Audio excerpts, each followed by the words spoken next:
How you doing? All right. Just let me know how I can help. Yeah, I didn't have to work. So just mellow, no stress.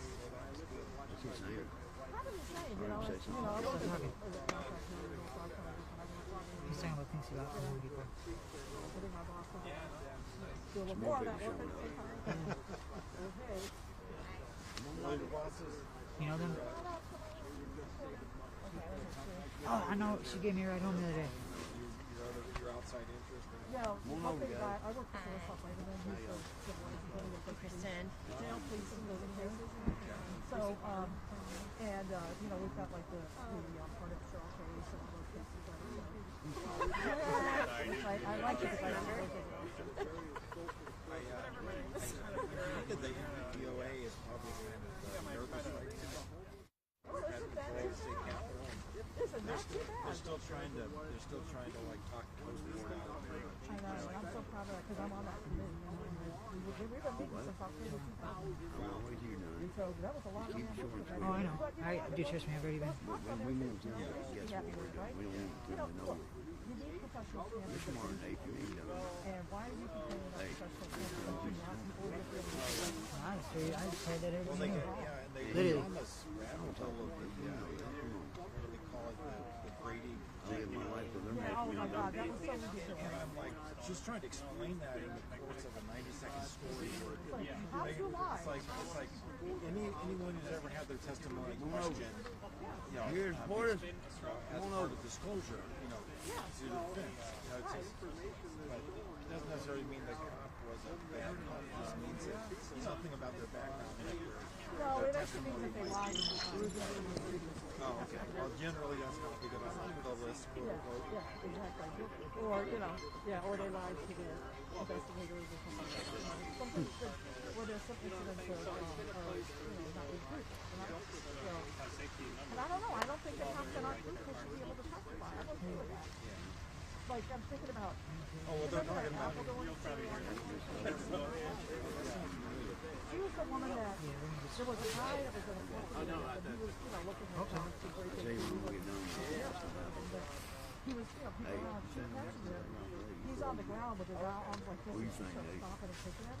And then it came up on a video because it was a video of the ramp, and she's like, I didn't do anything to that guy. And I was, just lying. Yeah, we'll close the door. Just give it a minute. That kind of stuff. Yeah. One of the things where there's so many cases where they claim they were provoked, and then once the actual video evidence comes in, but then when she saw the video, she kept saying, I didn't do that, I didn't do that. Like she couldn't recognize herself in the video or something. Something like that is not somebody because, you can't even look at something like that, especially when you're not a real We're here to keep us in the county. Yeah, that supporting us, they want us to stay here. That's who these people are. Yeah. And we're going to get started with this. Okay. Yeah, we're still waiting for a couple people, but... If they show up, they show up. We're going to go ahead and get this done. Yeah, you're good. Go for it. It's your We ready, guys? And if you want to give your names at all, just the first name only. First name and spell them. But spell it. Okay. Yeah, spell it. Okay. You guys all gather around. So we just need support. Everybody? Ready? Little feedback? Alright, yeah. Well, if you're not ready, you're not ready. Hi, my name is Nate, N-A-T-E. I'm a resident of this camp. On 12/21/22, we were given a notice to evict, to have to leave our homes. Which, yeah, a lot of us do consider this our homes. We had 1 week from 21 to the 28th.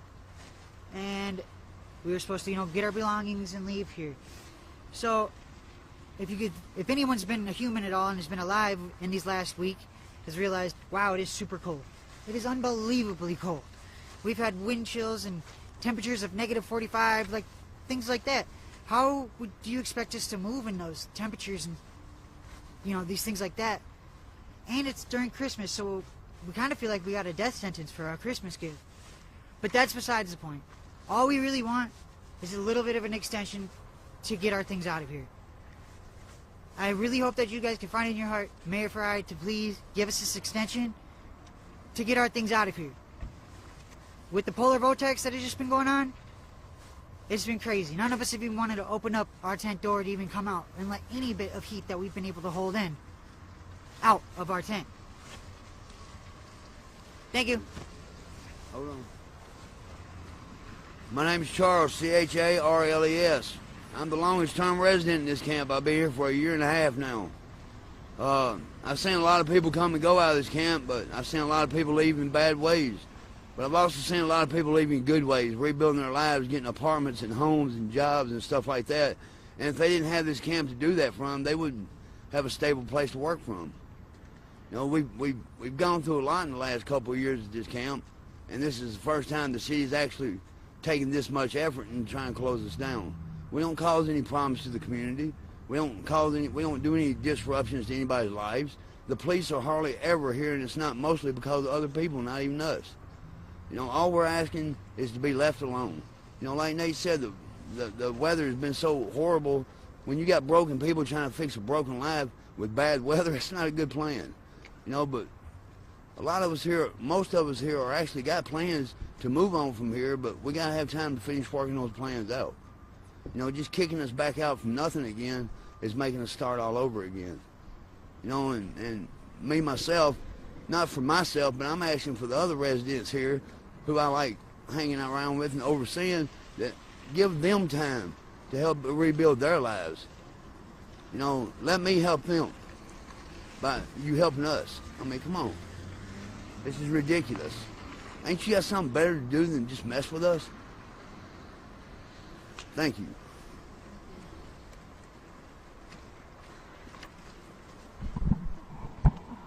Thank you.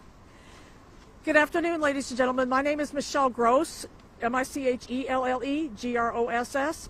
I am the president of Communities United Against Police Brutality, and we have been out talking with people and protesting these encampment evictions because this is not a role that the police should play in this community. The police should not be using our law enforcement officers to come out here and harass and violate people and bother people. It's been outrageous, and especially outrageous in this weather. There have been a number of studies that show that when people do not have some way to warm up and some way to sleep in warmth in weather between 47 degrees and 8 degrees, that is when there's the highest mortality for unsheltered people. 321% increase in mortality for unsheltered people when they are out and exposed to weather between 8 degrees and 47 degrees. And this is outrageous to us. It's a public health emergency. People form encampments for mutual support, for warmth, for privacy, for a way to be safe. And for this government to come and the police consistently routing people out of these encampments is outrageous. I don't know if people know it, but the police, the Minneapolis police, raided and evicted 2 encampments last week in the middle of this winter storm Elliott. In the middle of it, they evicted 2 encampments. Now, what do they expect people to do? Sleep in doorways? That's much less safe, much less warm and comfortable, and much more dangerous for people's health. And people die from that stuff. It is outrageous to us. We're not tolerating it anymore. We don't want our tax money to be used in this way. We don't want our police to be used in this way. And this is why we are out here telling the city that we need an immediate moratorium on encampment evictions. That must end now. And so that's why we are out here supporting these folks. There's no reason that they should give up their housing, the only housing they have, for a city that doesn't care about them. One of the other things I want to mention is that, you know, people will say, well, put them in a shelter. There are no shelter beds for these folks. There are no shelter beds. Because of COVID, our city went from 300 people being chronically homeless to 2,600 being chronically homeless. We do not have enough shelter beds for folks. And even the shelter beds that are available are high barrier shelter beds that people cannot hardly get into. So this is wrong. We should stop this immediately. The city needs much better policies, and the main policy they need is to leave people the hell alone. So that's what we're out here for. Thank you. Yes, please do. As I'm sitting there listening to her talk, I'm sitting here thinking, you know, I'm not a damn puppet. I ain't nobody's toy. And you come in here and tell me I gotta leave, you playing with me. I'm a grown man, and I'm a tough man. I ain't gonna let nobody just push me nowhere. This is my home right now. I got plans to move on, but my plans take effect when I say they take effect, not when somebody else does. Thank you. Who's next to speak? Susan? Oh, yeah, Miriam, come on. Hey, I'll talk to you later, okay? Thank you, Miriam. My name is Murin, and I'm fed up. I have spent so many nights this winter seeing people trying to set up anything to get out of the wind. When we can't even stand up, the wind is blowing so hard. We're having to go to our cars, the outreach workers, when we're bundled with coats over coats to warm up. Well, these people are out there with no place to warm up, and they're setting up canvases or tarps, whatever piece of shit they can find, and they're anchoring it on a retaining wall and trying to get the wind to settle down so they can get bricks on it at the bottom. And they're trying to get underneath there so that they can have some shelter from crazy wind and -0 wind chills so they can just not freeze to death. There's no room in shelters. Nobody wants to go to shelter anyway because they lose all their rights in shelter. The police will say they have to go to a shelter. If we tell them to call Adult Shelter Connect, they don't even know what Adult Shelter Connect is. And I can tell you, anytime you call Adult Shelter Connect, you'll be told there's 1 spot up in Duluth and maybe 2 in Rochester.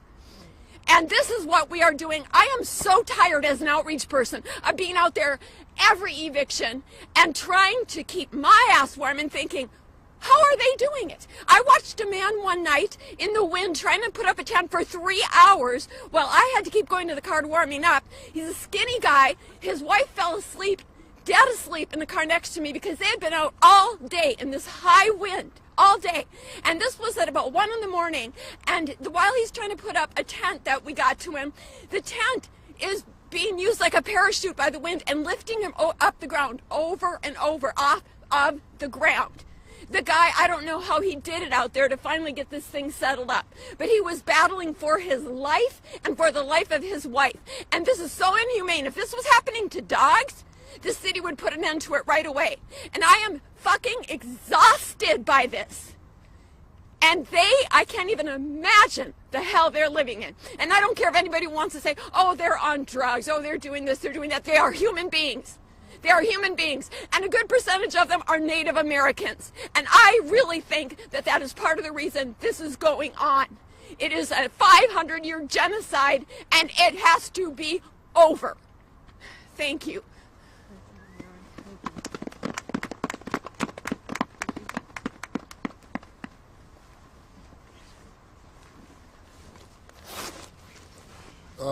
My name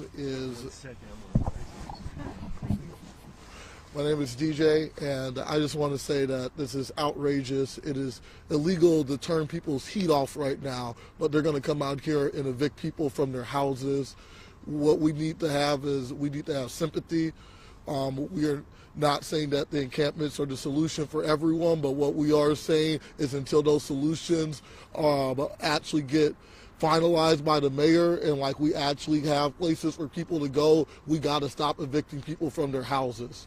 And that's in the and that is for the middle of the winter, but that's always. We need to stop having these people go through this trauma, because what this is police brutality, right? And we need to make sure that we are not enacting more police brutality on this community in this parts, like, you know, George Floyd, after George Floyd was literally murdered here. We're still just seeing MPD getting raise after raise. What we need to be doing is we need to be coming up with solutions. We need to figure out how we're going to support people. A lot of these people that are being evicted are indigenous folks and black folks, and we need to figure out why that is, and we need to understand that these people have been systematically placed here through the systemic structure that they have created. And I just think it's crazy that this is happening, 2 days after the 160th anniversary of the 38+2. So, just a reminder of when they lynched 38 indigenous folks down in Mankato and 2 more in years later. So we need to realize what we're doing and what we're fighting against. A lot of people want to call it the sleeps and encampments. This is police brutality. That's what it is. It's police brutality against black and brown folks. And we need to stand up with our neighbors. Thank you. Sir, can we get your name, please? My name is DJ, capital D, capital J. Thank you. Does anyone else want to speak? Okay, come forward if you want to speak. Yeah, go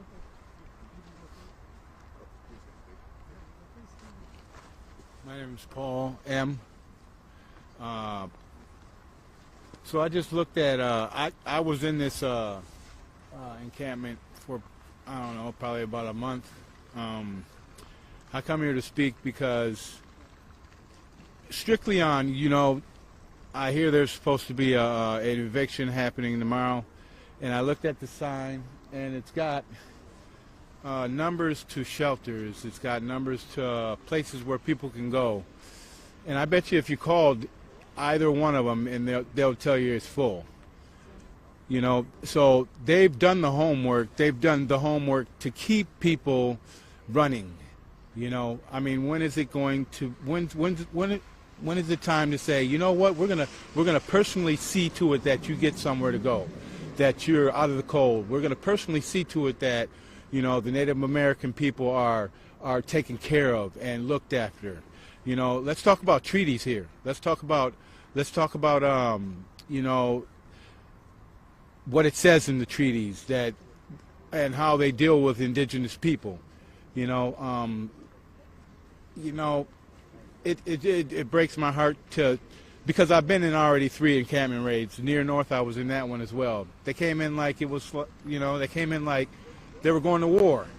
It's like and then we had to fight to get a conversation with the people that change things, that allot the dollars that go out to these people that have nothing, you know. So at the end of the day, you know, the way we make America again, on the same principles it was founded on, was to care about the person standing to your right, standing to your left, standing in front of you.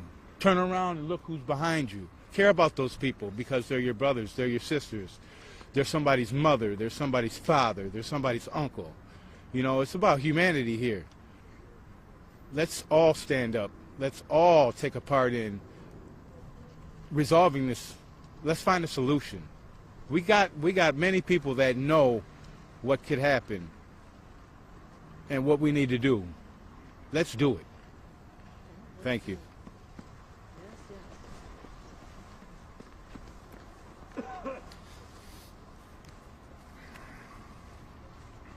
My name is Simeon, S-I-M-E-O-N. Last week, police and government employees without warning displaced several people from small communities, one of them on 31st Street in South Minneapolis. Eyewitnesses reported city workers and those responsible for displacing them confiscating propane tanks and other belongings that they were using to keep themselves alive. Any belongings that the residents were unable to pack in time or that they weren't there to move were destroyed or thrown away. Encampments are not the solution for most people. However, the only alternative that the city is offering is to continue but right now the only alternative that the city is offering is to continually displace and unhouse people, forcing them not into housing but into another encampment. And until the city comes up with a better alternative, encampments are and must be a viable solution. They are for most people, and they need to continue being for most people. They offer community, they offer stability, they offer people a chance to get their feet back on the ground, and evicting people from these encampments forces them to start over. Some of the residents here have expressed that since the notice was posted on the 21st, it's been below zero for pretty much every day since then. And I spoke to one of them the other day who basically told me, I can't even go outside of my tent, it's too cold, much less think about packing up my livelihood and finding somewhere else to live.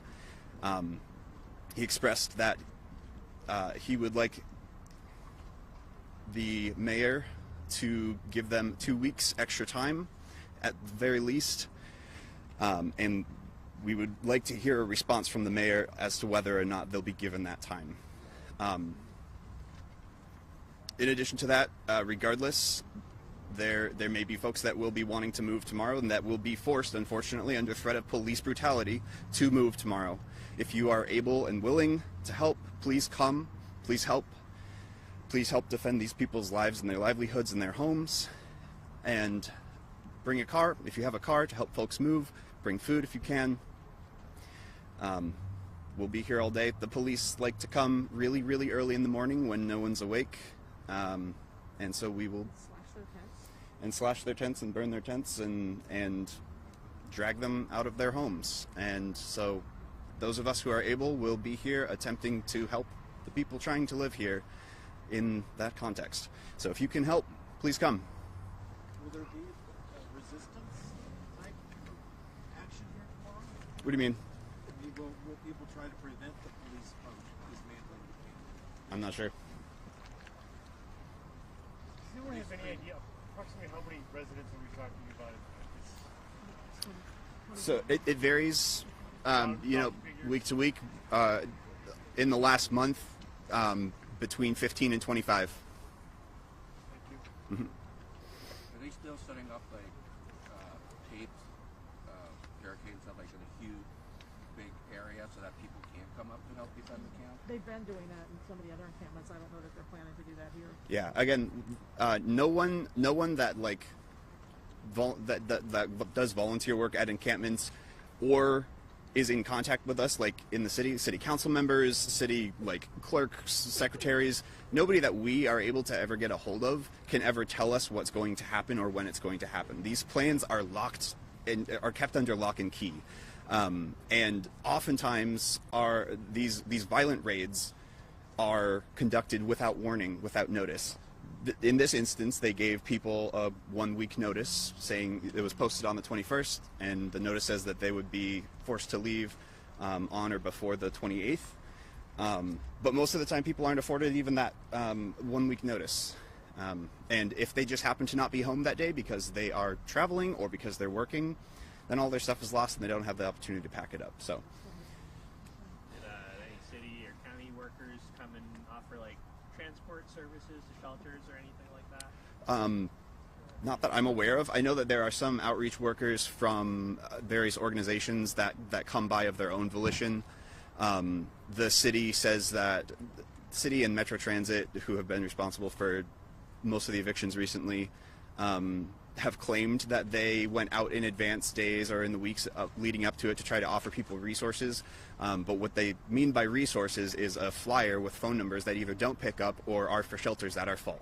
And myself and other volunteers, like on a daily basis, we call those numbers, we call those shelters to check and see, and rarely is there ever anything available for people to stay at. And if there are shelter beds available, as I think the city is claiming that there are upwards of 50 new beds coming online sometime during this past week. Wasn't able to get any clarification about that. But the city council member did say that was their plan. But those beds, and even if there are other beds available, are usually just overnight stays, and most people would rather stay with their stuff and their homes. Like, they live here. And if it's -5, that might be a good option for a night, but it doesn't move them out of the encampment. It doesn't give them any reason to leave their home long term. It doesn't give them the option to leave their home long term. So some of the centers that they talked about, like Hennepin County talked about the Native American Center as a drop-in. Is that just to warm up during the day? It's not an overnight option? Right. As far as I understand, you're talking about NACC, the Native American Community Clinic. That's a medical resource where they have a clinic that's open most days from certain chunks of time, I think like 11 to 2 and then like 4 to 7 or something like that people can go for emergency medical services, check-ins, and I think they let people stay there if they need to warm up occasionally. But yeah, that's the extent of what I know about them. Yeah. Yeah. And that's another thing, if you don't mind, I want to just speak for a second about people getting their property taken. Yeah, I'm going to walk over. You're good, no worries. So I want to just talk for a second about people getting their property taken. There's been a court order to stop this from happening, but it's still happening anyway. And there are very few good solutions for that, except that the city should just stop taking people's property. And during certain encampment, particularly the North Loop, they literally came and slashed people's tents, you know, which, I don't know, you know, if you don't like something that's happening in my neighborhood, you don't get to take a wrecking ball to the side of my house, right? Or your house or whatever, right? They came and slashed people's tents, gave people 5 minutes, and not even really 5 minutes, to gather as much as they could. And we had people that ended up with no shoes on, for example, or things like that, you know, because you don't normally sleep with your shoes on. Most people don't. So people were frantically trying to get out of there, and they literally took whatever property people could not quickly get out of there. Oh, and the other thing they did was they barricaded for 3 blocks in every direction around the encampment so that people couldn't come in and help people carry their stuff out. So people could not get their properties back. And they literally took everything and bulldozed it to the middle and incinerated it. And that is simply not legal. Our organization is working on a project where we are going to be helping people file small claims, court, you know, documents, in order to take the city to court and get money for the stuff that they've gotten stolen from them. And that stuff has been stolen. You know, you can't just come to my house and help yourself to stuff. That's a crime. You can't. You shouldn't be able to go to an encampment and steal people's stuff either. And especially not things that people need for survival. Sleeping bags, tents, propane tanks, things like that, that people really need. Just medication, documents, yeah, wallets with documents, all kinds of stuff like that has been been stolen from people, and there's no good reason for it. You know, if you're going to evict an encampment, which we don't think you should, at least give people adequate time to pack their belongings and take them. But the thing about it is they shouldn't be evicting these encampments in the first place because people don't have anywhere to go. I love the city always saying things like, I hear the city council members saying things like, it's not dignified to live in an encampment. Well, it's a lot more dignified to live in an encampment than to sleep in a doorway. That we know. And so this is outrageous, and we are demanding an end to this conduct. It should not be the way that we spend our city's resources. Thank you. Just a quick point of clarification. As other people have stated,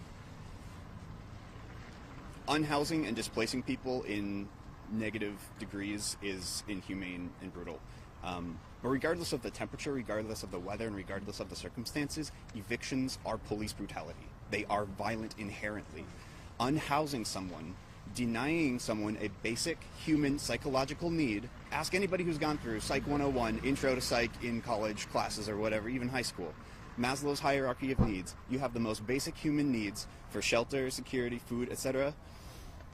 Unhousing people denies them that basic human need, that basic human right, and is inherently violent. Evictions are police brutality, period.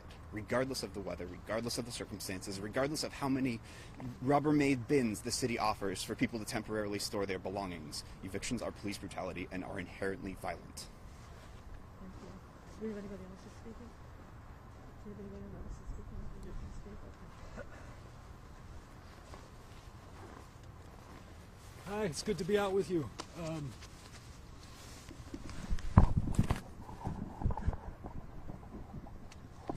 I just came from pretty comfortable South Minneapolis, and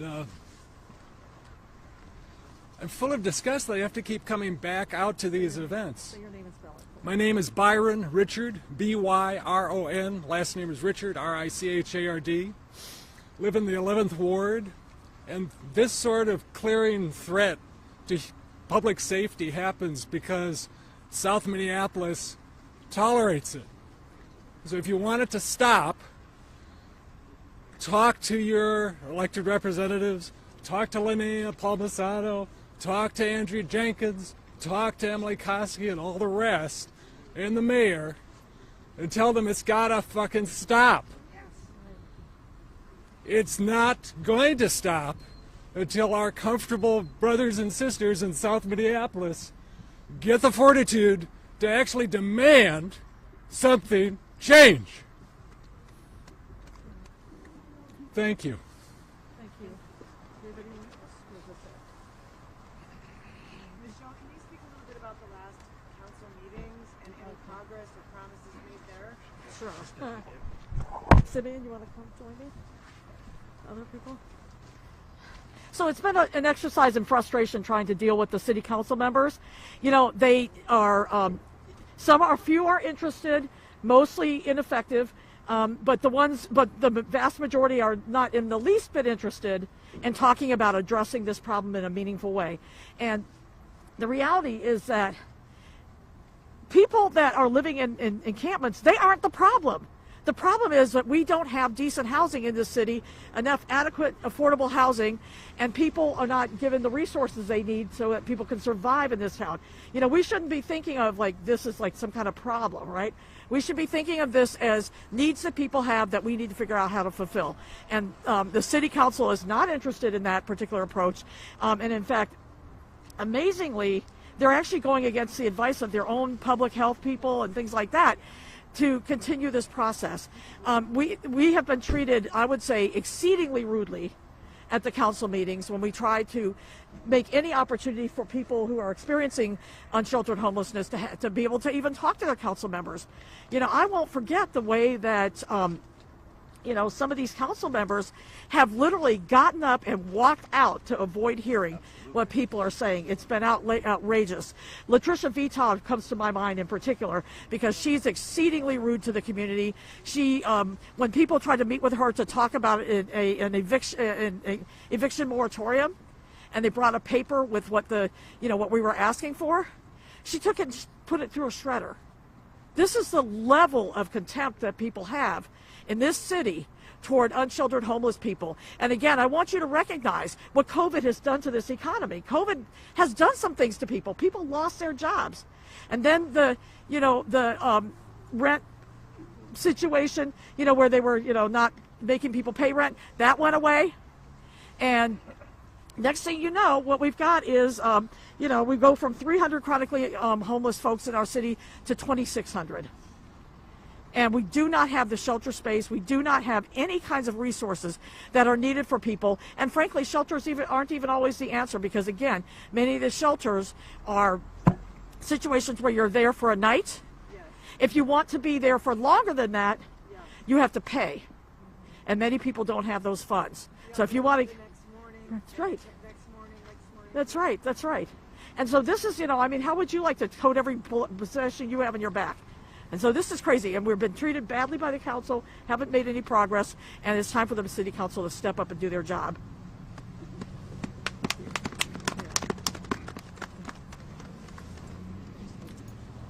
Hello, Pinagigi. I'm from the Ho-Chunk Nation, and Pinagigi means thank you for showing up, for allowing our voices to be heard. I'm a chronically unhoused individual from the streets. I've lived in this encampment multiple times. Say your name and spell it. Yep. So my name, Young Eagle, Y-O-U-N-G, space, E-A-G-L-E. Young Eagle. What I got to say about this? Well, there's been a series of militarized sweeps happening around the city. In the case of Near North at 206 North Girard, for instance, they rolled up with a militarized tank with an LRAD on top of it, which is a long-range acoustic device, if you didn't know what that was, and had a bunch of police showing up in light tactical gear, essentially riot gear and riot deployment weapons. They created 5 checkpoints around, to sweep to starve out suffering homeless people. On that day, there was 100 to 200 people who were displaced, for instance. This camp has been a huge part of intentional community for me.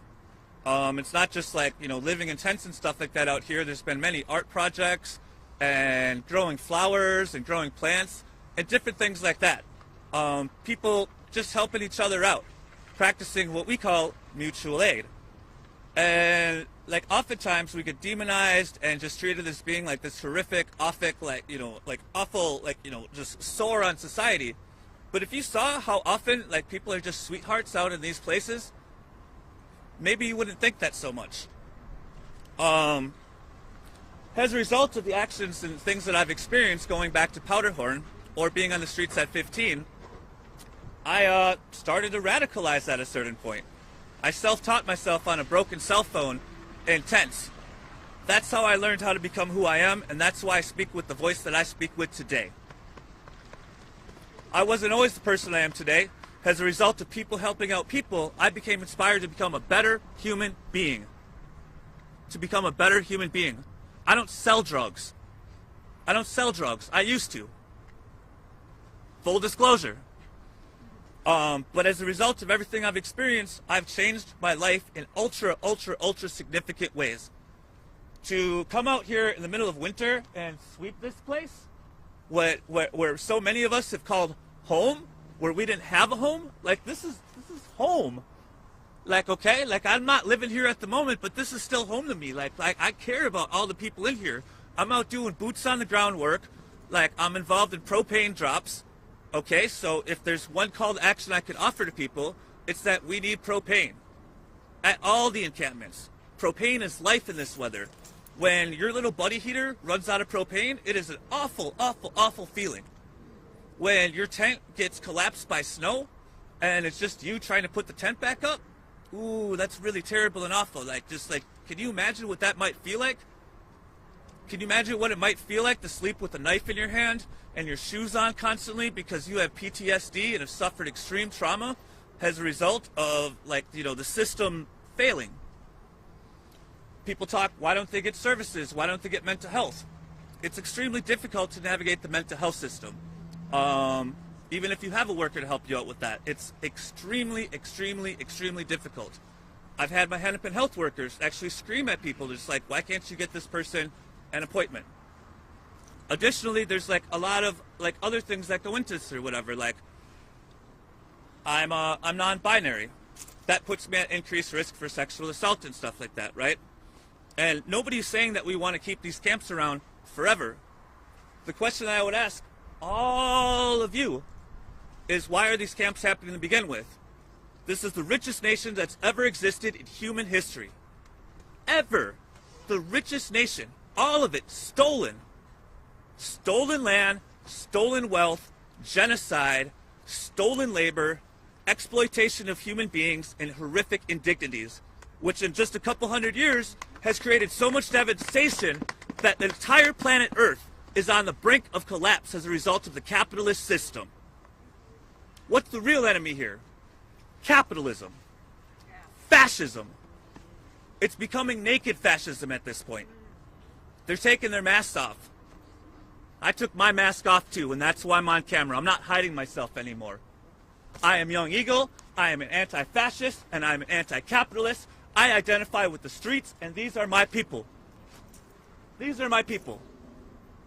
I don't care what sort of ethnicity you're from, if you're from Europe, if you're from, if you are descended from Africa or Asia, or if you're native, if you're from the streets, you're my people. We are self-educating at this point. We are self-educating, and we are teaching others what this is, what it's about. Why are we on the streets? If we had gotten a better deal in life, would this be happening? No. Maybe we made bad choices at points in time. I certainly have made bad choices. But if I'd been, not had my land stolen from me and not my dignity and my entire identity stolen from me, perhaps I wouldn't have made those bad choices. So I don't want to take up a lot of time because there's other people who need to speak here. But that would be some things that I would identify or whatever. The real problem here is capitalism, fascism, naked fascism at this point, whether coming from the left or coming from the right.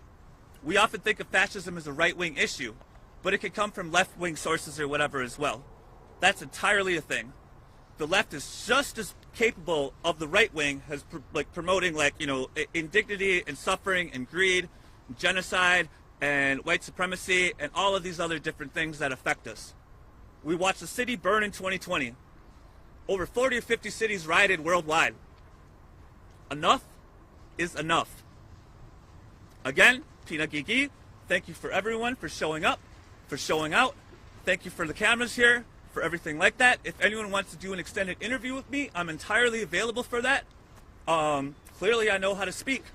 I'm a little angry at this point or whatever, but I could tone it down if you want to do like a chill interview or something like that. So that's an invitation to all media here. we can talk it out, and I would love to talk more, but I don't want to take up too much space. Trying to keep it short, trying to keep it brief. Love to the quarry, love to the streets. Again, I want to remind you that you are on stolen Lakota, Dakota, and Dakota land currently. People might own some of these houses, own them with their little pieces of paper, but the streets belong to us. Thank you again. Hi, my name's Kristen, Christin. Last name's Crabtree, Crabtree. I live in Ward 9 in Minneapolis. I just wanted to say something quick about the way that services and systems work together in this space. You've heard us talk about MPD, Metro Transit. We talk about Hennepin County and the state, which has an over $17 billion surplus, yet here we are. So I want to just point out that there are all these different functions of government, levels of government that are siloed away from each other, and then within those systems, within Minneapolis, for example, there are the different functions within the city that do different work. They are undercutting one another when they do these evictions. They are undercutting each other and the different levels of government. So we've got, you can say, our Mayor Fry might say, oh, it's not my fault, it's Metro Transit that did this eviction, except for that Mayor Fry evicted those same people a month prior, and the month before that, and the month before that. So I want to make it very clear here that what's happening is that there's nothing constructive being built, and each level of government is saying, oh, well, these guys over here are responsible for this thing. These people over here are responsible for this thing. Well, I'm tired of it, because what's happening is our systems are perpetuating oppression. They're not functioning in a way that serves people. And if you don't care about human life, at least understand that they're wasting your tax dollars by doing this. So we need to do something much more constructive than what's happening now. What's happening now is not working. And I encourage our government leaders to listen to the people most directly impacted, which are the people who have lived here. Thank you.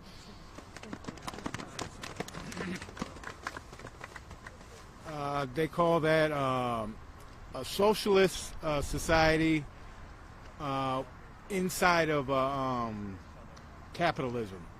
That's what they call that. It's backbiting and doing all that. You know, you can't have it's the system that was set up is not, it's not working anymore. We need to change it. Think about that. I would say that it never worked. My name is Melanie Groves, and I'm one of the people that started this encampment. And the reason that this encampment was started is because of evictions. Is because people were being evicted from other places and had absolutely nowhere to go. And so we found this piece of city-owned land. No one was here. It was, you know, away from a lot of other things that can be problems when you are unhoused. And I have to say that having worked mutual aid and then become homeless myself, none of these services that we have going on right now work. You know, we hear about shelter beds being available, but I will tell you that when you are out here and you are looking for a shelter bed, they aren't available. They might be empty at the end of the night. They might be empty at the end of the night, but that doesn't mean you had access to them. A year ago, Mayor Fry, when he got his strong mayor powers, went and took, yeah, I know, right? Went and took the onus of sort of overseeing the encampments of people who were unhoused, and took it from Health and Human Services, which is focused on people, the people here who are struggling, who are unhoused, who are out here in the bitter temperatures, who are dying out here and are struggling, and took it from Health and Human Services and put that onus on regulatory services. So it's all about the dollars. It's all about property values. It's all about the retail stores here. It's not about the people. None of us are being served by what's going on right now. People are literally dying out here. And this doesn't solve the problem. By evicting people from a tent, from a community where they have some sort of support and have some sort of sense of safety, you're taking all of that away from them, making them start from scratch. They don't have an insulated tent. They don't have people who know where they are that can help deliver meals. They don't have all the support, even the county services.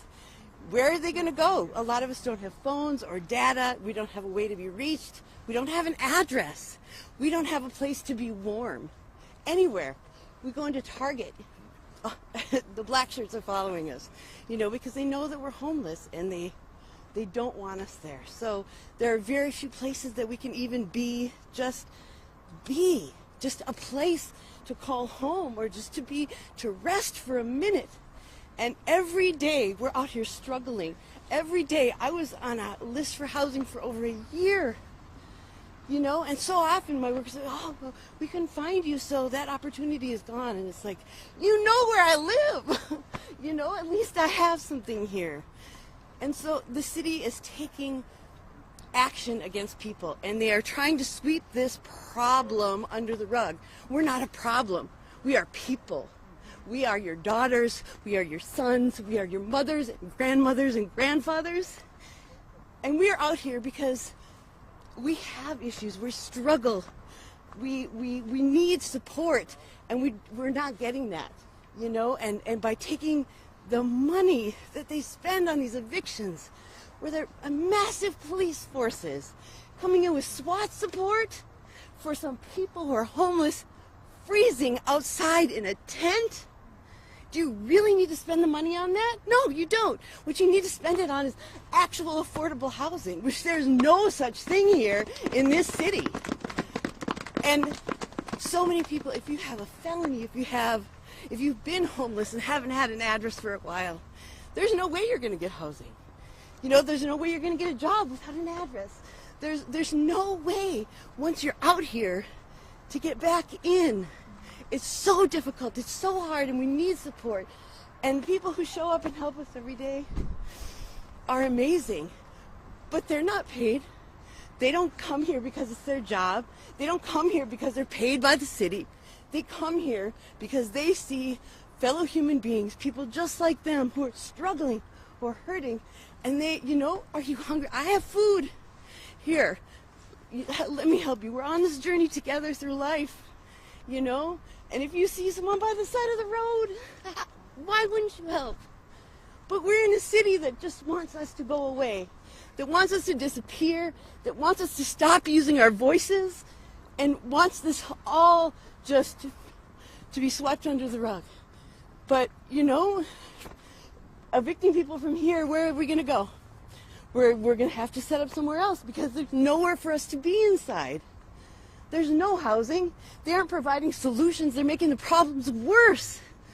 You know, and the camps get so big because no one has anywhere else to go, and they know there's still camp here, and, you know, and that creates its own issues and problems. But if we could just focus on housing first, low barrier housing, so if you have a felony, if you've been homeless for a while, that you can actually get back inside. I didn't qualify for a lot of housing programs because I hadn't been homeless long enough. What is that? Why is there a barrier that I have to be homeless 3 years to get into some of these housing programs?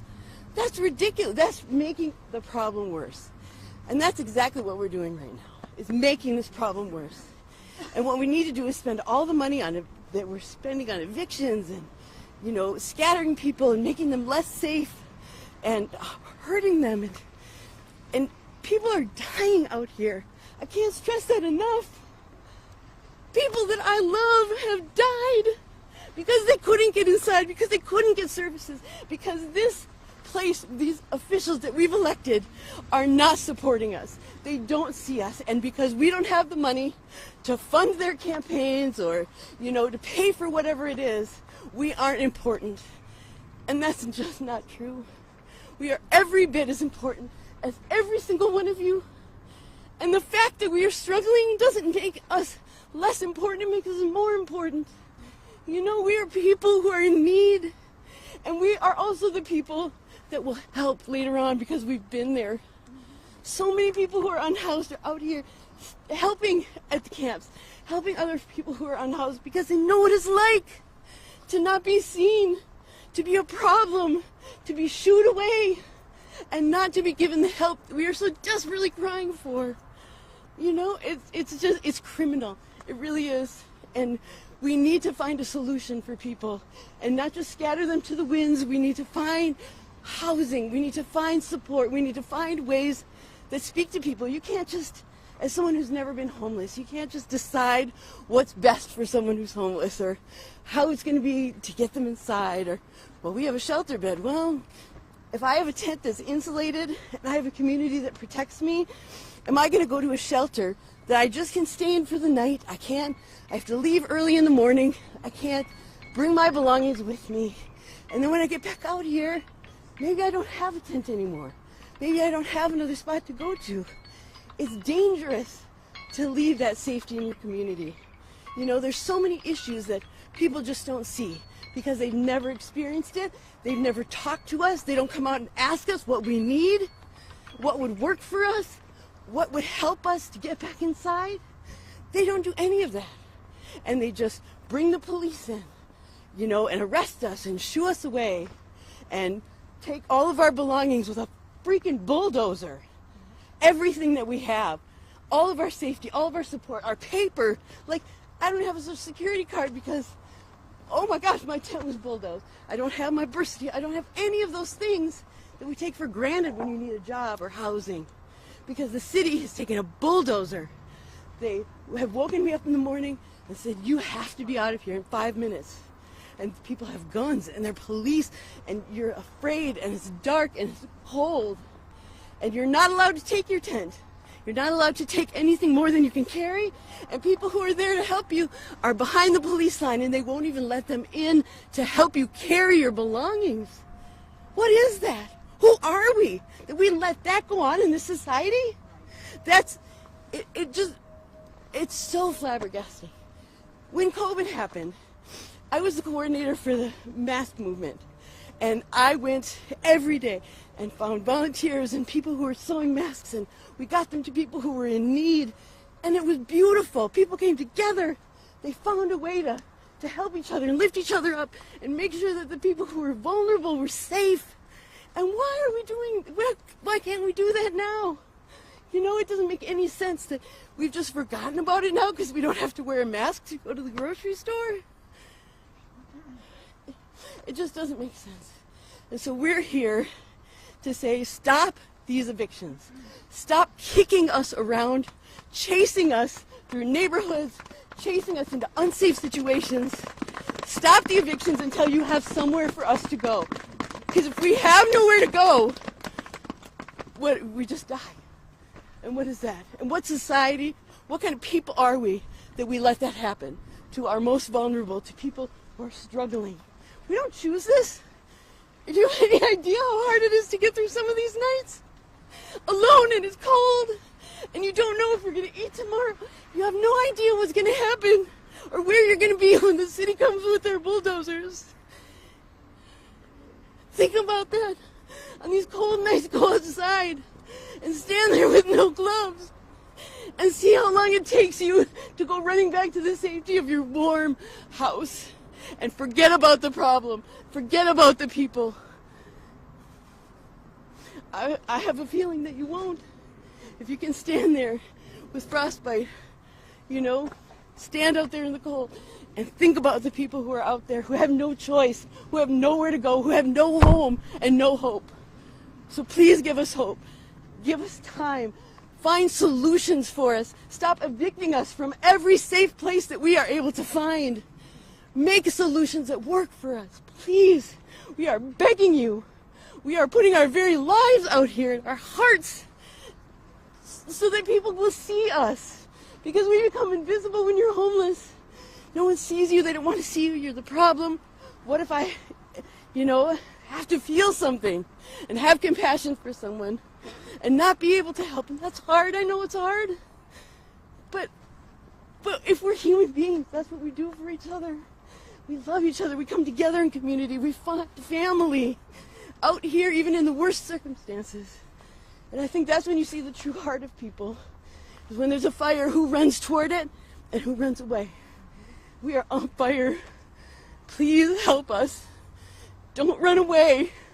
Run toward us and find solutions. Talk to the people who are in charge, who you have voted for, and tell them what you would like to have happen, how you would like to support us, how we as a community need to come together and make sure that the most vulnerable, the people who are having the hardest struggle, are cared for. Thank you.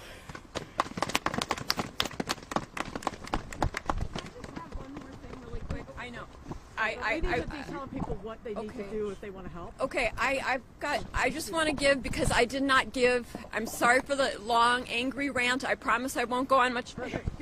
Mel said something about housing first. Okay, please Google housing first movement. It has worked in many big cities. It has eliminated the homeless problem in Finland. And it's an organized movement, housing first.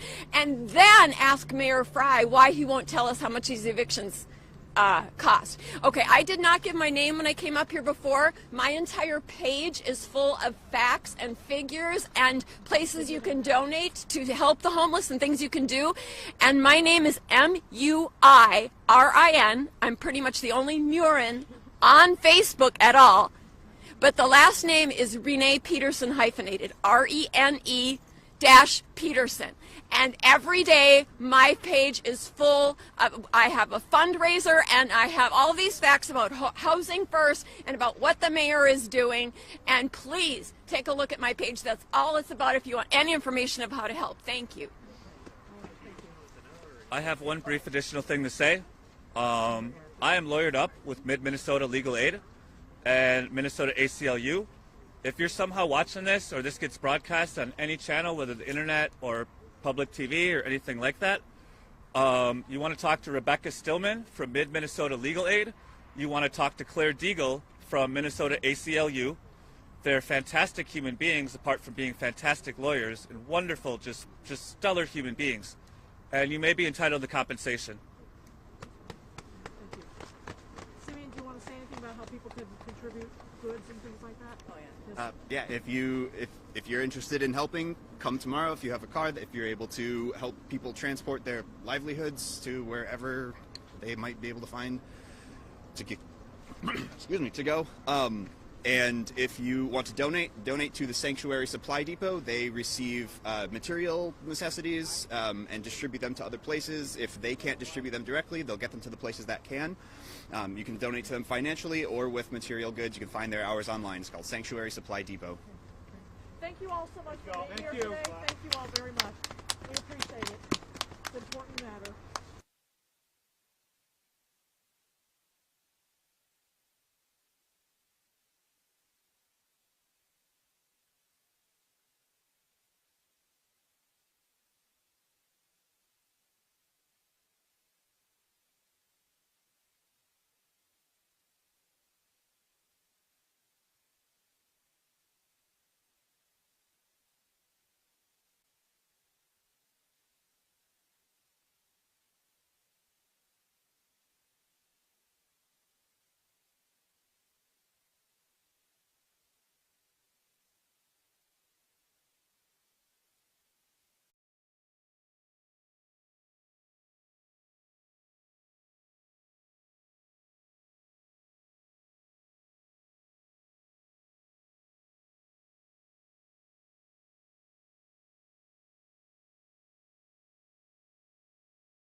4 feet of snow has fallen, and today people here in Buffalo woke up to several more inches. Just not what folks wanted to see, with the potential for several more inches on the way. Unfortunately, the death toll from this storm continues to rise. People were found in snowbanks, frozen to death, people found in cars, and in some cases, first responders simply were not able to get out to homes in time during people's medical emergencies because road conditions simply were so bad. Now, roads are starting to get better here in the Buffalo area. There are still some bans in place, but those are slowly lifting as plows get out there and clear things up. Buffalo Niagara International Airport still remains closed, with a potential reopening tomorrow at 11 a.m. That is still tentative, though, as crews want to make sure this airport is safe for planes to land. We've had lots of cancellations all across the country. Southwest Airlines hit especially hard. Travelers stuck all over the country because of this bomb cyclone. But here in Buffalo, things are slowly starting to get back to normal, just a little bit for some folks here. Just a silver lining is that some grocery stores here are going to be reopening today, the first fresh food for some people in several days. Back to you. Thanks, Max. Look at this unbelievable wall of snow crews are working to remove from Route 33 in Erie County. Now, the good news is that snow is going to end in Buffalo this afternoon. The bad news is when you have that amount of snow, probably 2-3 times taller than that grown man, it's going to take a lot of time for that to melt. So when all this melts, we will have temperature improvements, which is good. Nonetheless, though, it's going to take a lot of time to get back to normal on those roadways. You can see that car there, a live look at Buffalo, 25 degrees, stuck on the edge of the road. And so a lot of cars are now being removed so that plows can get through. We're going to get deeper into that and show you how that's happening. The good news is temperatures, though, are beginning to rebound, and things will take a turn for the better in the coming days. I know it's been hard for those in Buffalo and Watertown, but we just have to wait it out a little bit longer, and we're going to get better. So here's your power outage tracker. Take a look. The New York outage trend really peaked about 6 p.m. And so we're going to wait and see what we see. That's about 20 to 30,000 power outages there at that timeline. And then as we continue to look at temperatures, Watertown, Buffalo, and Erie all in the mid-20s, and Grand Rapids in the low 20s, Green Bay at 19. And so, yeah, it is brutally cold in this area. As you look here, Buffalo, your wind chill's gone down. You feel like you're at about 15 degrees outside. Watertown, you feel like you're at about 21 degrees outside. Here's the catch. As these temperatures rebound, it's all to do with a jet stream. And so as these warmer temperatures shift in, it really will help to melt some of that snow that you see on the roads and some of the ice too. It's overnight though, Ian, that I would say we'd worry about it getting much colder. But again, as those warm temps come in, things should really vastly improve and we'll be in much better shape. Yeah, and significant warmth, extended warmth on the way, end of the week, all the way through next week. But we want to show you more of what we've seen across this region. Look at this video. This was from yesterday, Erie County, New York, Buffalo area. Whiteout conditions at times. It's been heavy snow, but also accompanied by these intense wind gusts. And because of that, visibility has been reduced at times to about nothing. You have these huge snow drifts. And that's another challenge that crews that have been trying to clear the roads. As I mentioned, the travel ban continues for the city of Buffalo. Huge piles of snow, as more than 4 feet of snow has fallen in some spots. We'll show you a stat coming up in just a moment. This is the latest out of areas just off to the east of Lake Ontario, the Watertown area. That winter weather advisory, it was previously a winter storm warning. This winter weather advisory is going to persist until 10 p.m. Eastern time later this evening, as the snow off of Ontario lingers just a little bit longer. It's breaking up a bit faster down across Lake Erie for the Buffalo area, thankfully. But look at these snow reports just from the past 48 hours all across the eastern shores of Erie and Ontario, a classic lake effect snow event. And the snow totals represent that too, these intense bands. You've got places like Hamburg where just in the last 48 hours, it's almost 20 inches of snow. You move about 25 miles off to the southeast to West Valley, and it's less than 5 inches. So it's life under and outside of these powerful snow bands. Same thing farther off to the north. Henderson Harbor, almost 41 inches in 48 hours. So almost an inch an hour snow over a 48-hour, a 2-day period straight. Watertown, 34.2 inches. And then Constableville, just a little bit farther off to the south, they had just 7 inches. But this is what we were talking about. The yearly average, this is for Buffalo Niagara International Airport, they average just a tiny bit more than 95 inches of snow in a calendar year. Since November the 13th, so just a month and some change, they've already recorded 101.2 inches of snow in a month and a half.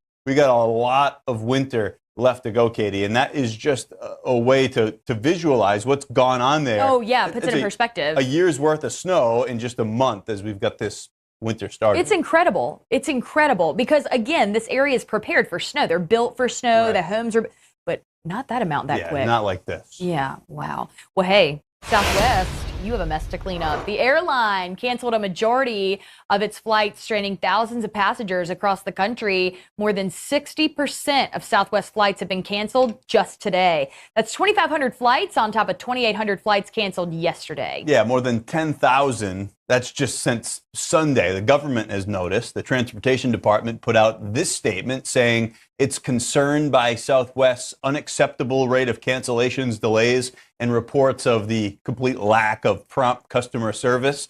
The department will look into whether and they're frustrated. Each bag represents a person trying to get somewhere. My phone is dead. I'm hungry. I'm tired. Like, I'm ready to go home. It's pretty hectic. All in all, it's very exhausting. Yeah, scenes like that at airports across the country. Southwest says it anticipates more changes to the schedule to come ahead of the New Year's weekend travel, and the airline blames continuing challenges following the extreme winter weather. What a crazy nightmare. Yeah, this snowballed for them. It just cascaded quickly once things got disruptive in their hubs, Chicago and Denver, and then from there, they just never bam, recovered. and it's going to be hard to recover at this point, you know? I wonder, and this is just me wondering, how hard it would be to get just on another airline, but probably pretty tough because there's so many people. All indications